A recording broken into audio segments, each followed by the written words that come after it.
నువ్వు చెప్పుకోవాల్సింది ఇంకేమన్నా ఉందా? సార్, మా ఫాదర్ మీద ప్రామిస్ చేసి చెప్తున్నా.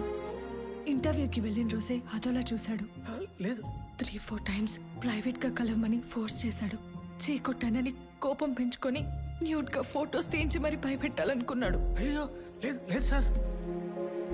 కేసు పెట్టడానికి పోలీస్ స్టేషన్ కి వెళ్తే పోలీసులతో క్లాస్ పీకించి పంపించేశాడు. అట్లీస్ట్ కోర్టులోనైనా జస్టిస్ జరుగుతుందన్న హోప్ తో డైరెక్ట్ గా అప్లై చేసి మీ ముందు నిలబెట్టా. ఇంకా మీరే ఎలాగైనా. అలాగే అలాగే చెప్పావు కదా, సేమ్ డైలాగ్ వెర్షన్. ఎవరో రైటర్ని పెట్టి రాయించుకున్నట్టున్నావు. ఆ 4 లైన్లే బాగా ప్రాక్టీస్ చేసి వచ్చినట్టున్నావు. అయినా కోర్టుకు కావాల్సిన ఎవిడెన్సెస్, సాక్ష్యాలు, నీ ఎమోషనల్ యాక్టింగ్లు, ఫోర్స్డ్ ఎడిప్షన్లు కాదు.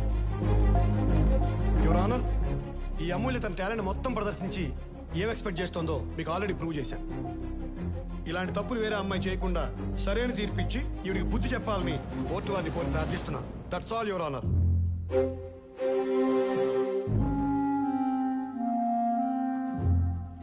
సాక్ష్యాధారాలని పరిశీలించి చూడగా కుమారి అమూల్య చేసిన ఆరోపణలన్నీ నిరాధారాలని, కేవలం డబ్బు కోసమే ఆ కాలేజ్ చైర్మన్ వివేక్ని ఉద్దేశపూర్వకంగానే ఈ కేసులో ఇరికిచ్చిందని కోర్టు వారు నమ్మడం జరిగింది. ఇందుకుగాను కుమారి అమూల్యని మందలిస్తూ 50,000 రూపాయలు జరిమానా విధించడమైనది.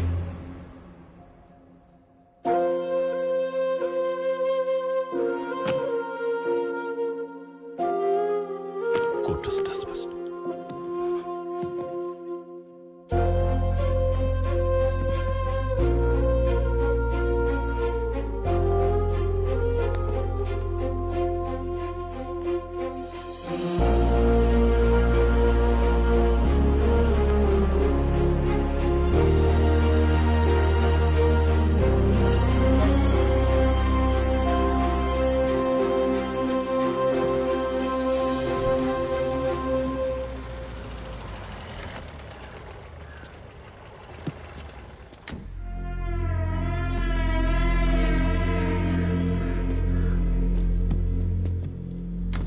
ఎక్కడికి వచ్చాడేంటి?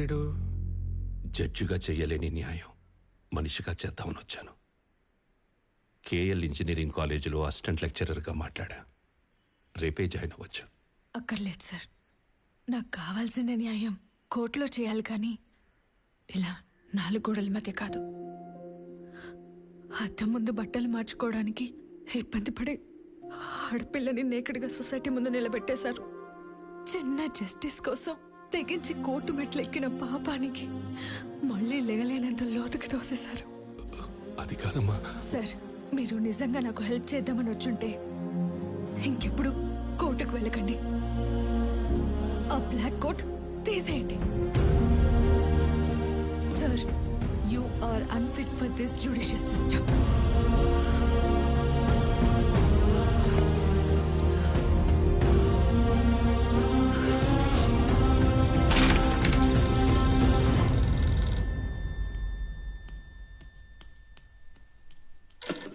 హలో, నాన్నగారు ఉన్నారమ్మా? నాన్న నీకే ఫోన్.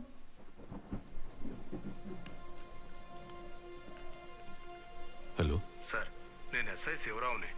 అమూల్య హ్యాంగ్ చేసుకుంది సార్. వాట్? ఇప్పుడే కదా తన్ని కలిసి వచ్చాను. అవును సార్, మీరు వచ్చేలాక ఇలా జరిగిందంట. మీ జడ్జిమెంట్ వల్లే తను సూసైడ్ చేసుకుందని అందరూ అనుకుంటున్నారు. మీరు మాత్రం ఇటువైపు రాకండి సార్.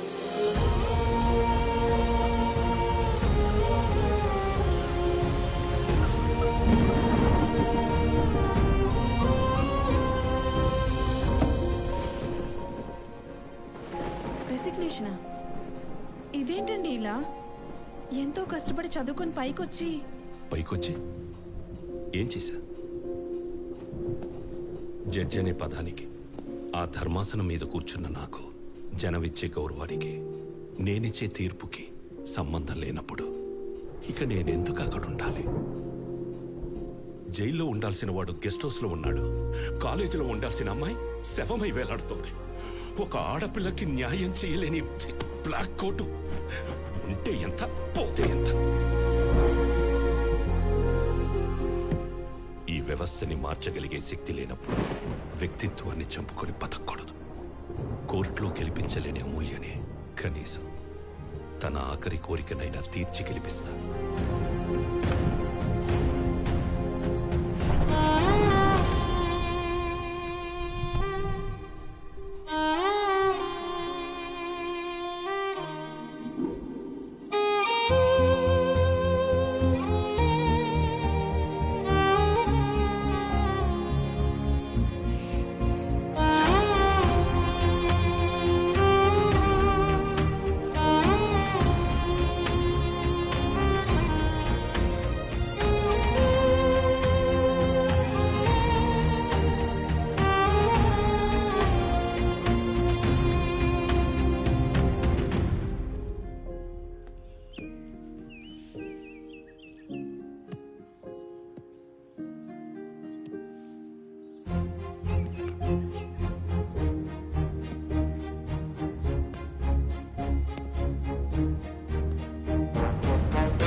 ఎంత అడ్డుకున్నా వీళ్ళు మాత్రం పనులు ఆపట్లేదు సార్.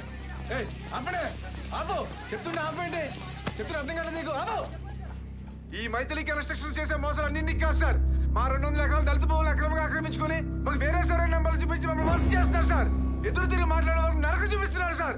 పాస్బుక్ చూపించలే, చూడండి సార్, మీరే చూడండి సార్, ఇగో సార్. లక్కీ చూడరా, వీళ్ళకి ఇంత క్లారిటీ ఉన్నప్పుడు నీలాంటోడిని పట్టుకొని స్టే తెచ్చి ఆ కన్స్ట్రక్షన్ ఆపేయచ్చు కదా. నానా వాళ్ళకి తెలియదు కదా, కొంతమంది కమర్షియల్ క్యాండిడేట్స్ వల్ల పాడైపోతున్న ఈ జ్యుడిషియల్ సిస్టమ్ ని కాపాడటానికి రూపాయి అంటే ఇంట్రెస్ట్ లేని నాలాంటి నాన్ కమర్షియల్ లాయర్ ఇక్కడే ఉన్నాడని. కరెక్ట్. అవతలోడు ఎంత సౌండ్ అయినా వాడు మాత్రం జస్టిస్ కోసం నిలబడి అమాయకులకు న్యాయం జరిగే వరకు పోరాడుతూనే ఉంటాడని. ఎస్ రా, అయితే ఆ ఛానల్ వాళ్ళకి కాల్ చేసి అతని నంబర్ తీసుకుని నీ దగ్గర తీసుకొస్తా. నానా ఛానల్ కాల్ చేస్తే వాళ్ళు ఎందుకు ఇస్తారు? అటు చూడు, ఎవడి కన్స్ట్రక్షన్స్ గురించి బ్యాడ్ గా టెలికాస్ట్ చేస్తున్నారు, వాడి ప్లాట్లే కొనమని కింద యాడ్ చేస్తున్నారు. అంతా కమర్షియల్, మళ్ళా ఎథికల్ గా ఉండరు నానా. అందుకని డైరెక్ట్ గా నువ్వు వెళ్ళగలవు అని నా దగ్గర తీసుకొచ్చి వాడికి హెల్ప్ చేసి పెడదాం, కాపాడదాం. సీనియర్ క్లయింట్స్ రెడీ, వేడి వేడిగా కమింగ్.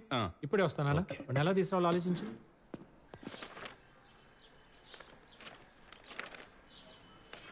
ఆశ అంటే ఓల్డ్ సిటీ పాషానే.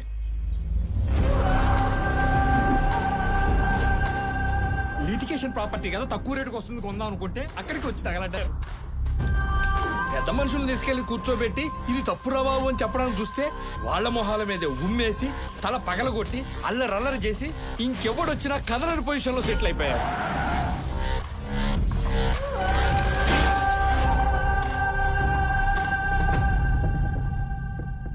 వాడిని కోర్టుకు తీసుకొచ్చినా లొంగే లాంగ్వేజ్ ఉండదు వాడి బాడీకి.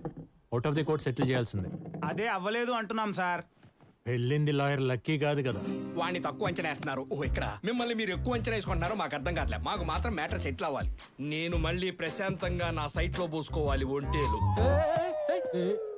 ఏమండి ఇక్కడ మీరు పోసుకోవడమే కాదు, మీ సైట్ లో మీకు ఏం కావాల్సి చేసుకోవచ్చు. ఒక్కసారి మా సీనియర్ కేసు టేకప్ చేస్తే ఇంక సూట్ కేసులు సర్దేసుకోవడమే. వాళ్ళ మేమా జోకా? ఇది జబర్దస్త్ సెట్ కాదు. కోపడకండి సార్ ప్లీజ్. మేము తీసుకెళ్లిన వాళ్ళందరూ పోసుకోడు కబుర్లు చెప్పడమే గానీ ఎవడు వల్ల పని అవ్వలేదు. మీ వాడు మిమ్మల్ని పొగిడే విధానం చూస్తుంటే ఇదేదో వర్కౌట్ అయ్యేలా ఉంది. ఆ ఫీజు కూడా ఒకసారి అనేసుకుంటే. మిమ్మల్ని టెన్షన్ పెట్టి ఫీజు తీసుకున్న ప్లేస్ లో లేరు మీరు. ఆహా, ఇది ఎక్స్ జస్టిస్ సూర్యనారాయణ గారి ఇల్లు. నమస్కారం సూర్యనారాయణ గారు. అటు నమస్కారం సార్. బాబు, మీరు మనశ్శాంతిగా మధ్యాహ్నం మీటింగ్ రెడీ అయిపోండి. ఏంటి ఈ రోజే? అవును, పరిగెత్తించి సెటిల్ చేస్తాం. మీకన్నా ప్రాబ్లమా? ఇంకా ప్రాబ్లం ఏముంటుంది సార్, ప్రశాంతంగా ఇక్కడే కూర్చుంటాం. పడ్డాక లేకపోతే చైర్ కింద చావచ్చుగా.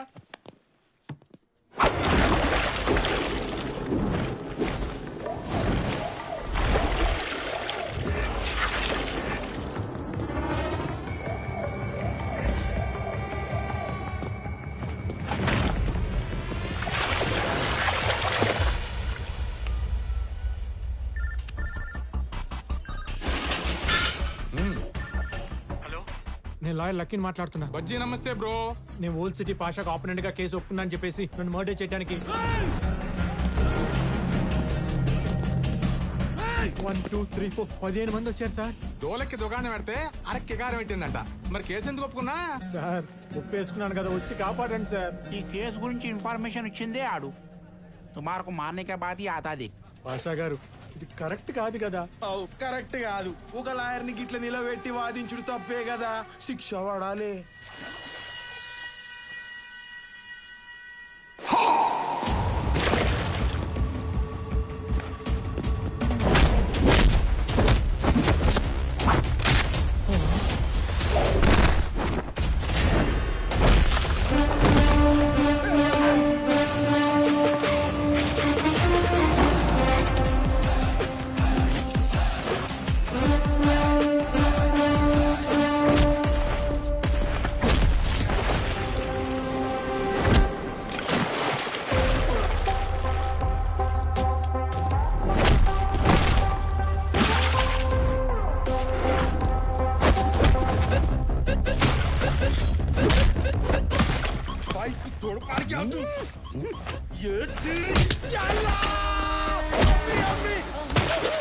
ఎందుకన్నా ఇంత గట్టిగా కొడతాయి? చిన్న పిల్లడు చచ్చిపోతాయన్నా. నేను పిల్లగా దీన్నే ఆత్మరక్షణ అంటారు. మనల్ని చంపడానికి ఎవడైనా వస్తే మనల్ని మనం కాపాడుకోవటానికి అవతలోని బౌన్సులు చేసినా, ఇలా గాల్లో ఎగరేసినా, ఇలా ఇరగదీసినా, ఇలా విసిరేసినా తప్పే లేదని ఆత్మరక్షణ యాక్ట్ పేబుల్ సెక్షన్ 302, 324, 325 లో మెన్షన్ చేసింది. నన్ను నేను కాపాడుకోవాలి కదా, మీ నుండి నా ప్రాణాలు రక్షించుకోవాలి కదా. రండి రా రండి.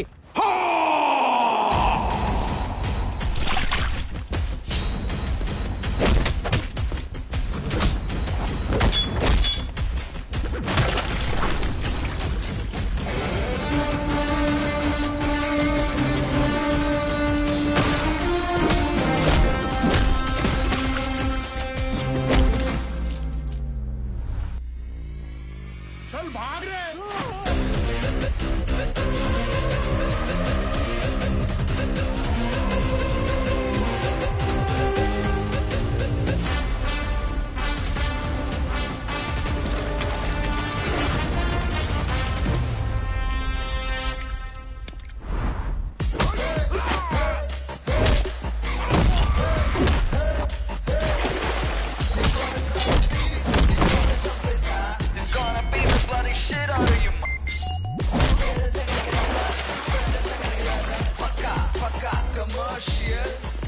ఏదో మారిపోయింది మొత్తం సెటప్.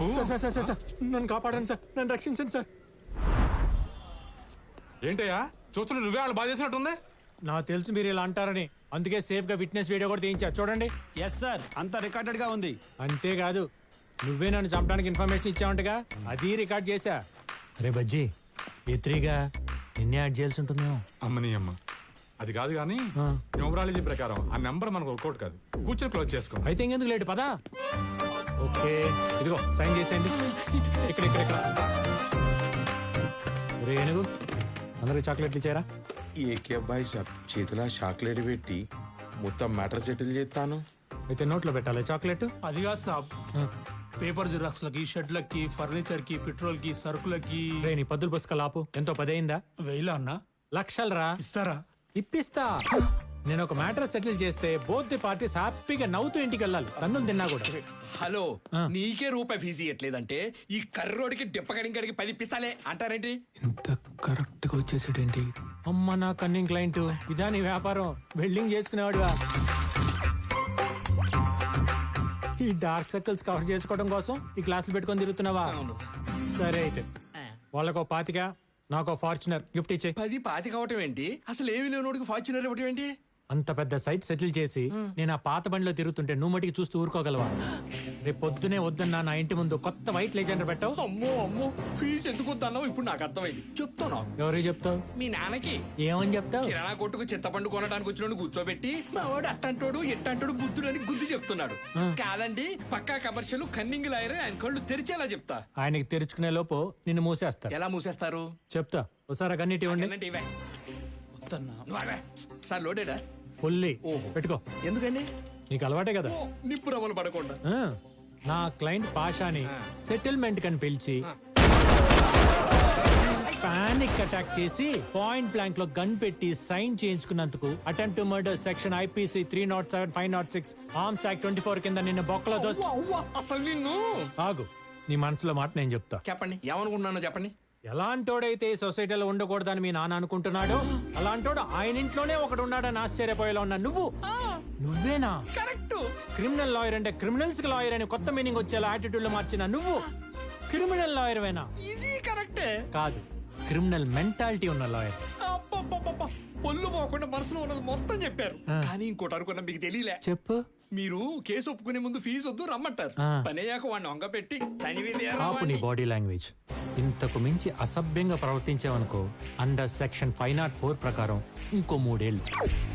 రేపు పొద్దునే 10ంటికి కొత్త కారు తీసుకుని నా ఇంటికి వచ్చేసి సెల్యూట్ కొట్టించుకోవడానికి నేను హీరోని కాదురా, విలన్.